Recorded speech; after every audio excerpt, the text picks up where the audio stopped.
January 22nd, 2015, my son Grant was working at a Quick Trip in Mesa, Arizona. An illegal alien came in, dumped a jar of change out on the counter, and wanted to buy a pack of cigarettes. Grant went to start counting the change. The man said, "What, you're not going to give me my cigarettes?" Grant said, "Hey, I got to count your change." At that moment, this man produced a gun. Grant did everything he was supposed to do. Grant gave him the cigarettes.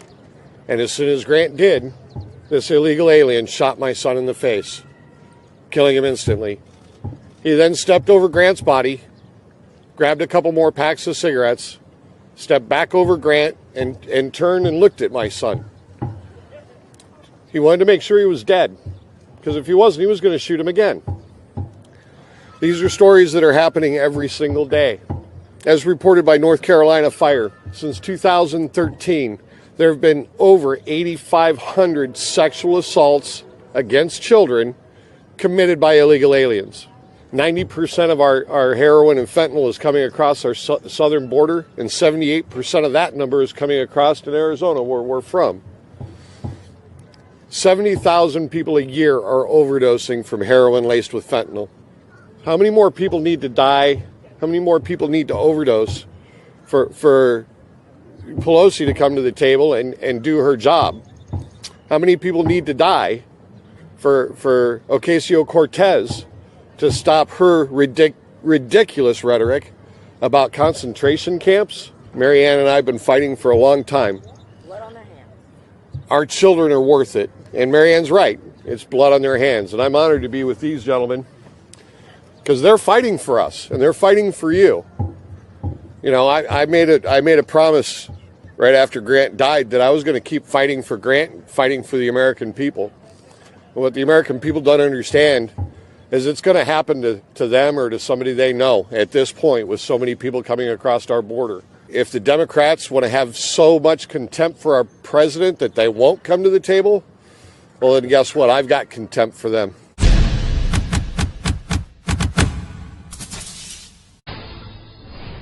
The Trump administration pledging to crack down on illegal immigration, officially backing two immigration bills headed for the House vote tomorrow that punish both illegals and sanctuary cities. President Trump met with victims of crimes committed by illegal immigrants earlier today. Roll tape. You lost the people that you love because our government refused to enforce our nation's immigration laws. For years, the pundits, journalists, politicians in Washington refused to hear your voices. But on Election Day, 2016, your voices were heard all across the entire world. Steve Ronnebeck was one of those at the White House meeting. His 21-year-old son, Grant, was allegedly murdered by an illegal immigrant who was out on bond and facing deportation at the time. Steve joins me now. Steve, thank you very, very much for spending the evening with us. First, please, if you can, just tell us a little bit about the story of your son. You know, I've read the accounts, but I'm not sure most people are familiar with it. Well, what happened was January 22nd, 2015. Grant was working the overnight shift at the convenience store he worked at.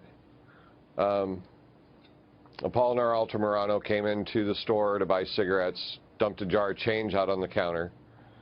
Grant was counting the change. Mr. Altamirano said, "What, you're not going to give me my cigarettes?" And Grant tried to explain to him that he had to count the change first. Altamirano then produced a gun. Grant immediately offered up the cigarettes. And at that point, Mr. Altamirano shot him in the face, killing him instantly. Your son was murdered over a pack of cigarettes, and of course, it was enabled by the fact that this illegal immigrant was already out on bond. He was out on a $10,000 ICE bond at the time. What do you want to see happen? I know, obviously, his trial starts in September, and he'll be facing the death penalty, but there's going to be a vote on Steinley's law, and there's also a law Representative Biggs has introduced named after your son, Grant. That would be Grant's law, and I think one of the key provisions there is no early paroles or things like that. Well, yeah, and basically what Grant's law does is, such as in Mr. Altamirano's case, if once we're done with them, our court system, or they get out of jail, so on and so forth, they go to the top of the list, and their deportation hearing happens within 90 days. So they're not really able to go back out onto the streets. It's pretty much they go straight to deportation, and they're removed from the country.